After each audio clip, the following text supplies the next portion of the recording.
Hello guys, জি মারাও আইতাছে তোর বাপে বাইরে তোর কপালে একটা আমি উস্টা মারুম। আমরা এখন তেঁতুলের ভর্তা বানাবো।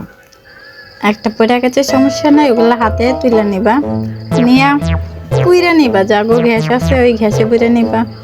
আমি ছাল আমাদের মাটির চুলায় পুইরা নিলাম, তারপর ধুয়ে নিবা, তারপর ম্যাজিক দিয়া ভর্তা বানিয়ে ফেলবা। তুমি যাই হোক, আমাকে ম্যাজিক হয় নাই। আমরা এখন 2টা মরিচ নিলাম, একটু লবণ নিলাম, তারপর এটাকে মাখাবো। তারপর মোর বোনের কিছু লেবু পাতা আনতে, এটা আনছি লেবু পাতা। তারপর আমরা মাখিয়ে নেব। মাখাইতে তো জিনিসটা ভালোই লাগতেছে। তারপর দেখি যে ফাইনাল লুক। এখন খাইতে কেমন হইব জানি না, আমি বানাইছি তো, যে তোমাদেরকে একটু সুন্দর করে দেখালাম। কেমন লাগলো তোমাদের তেঁতুল ভর্তা?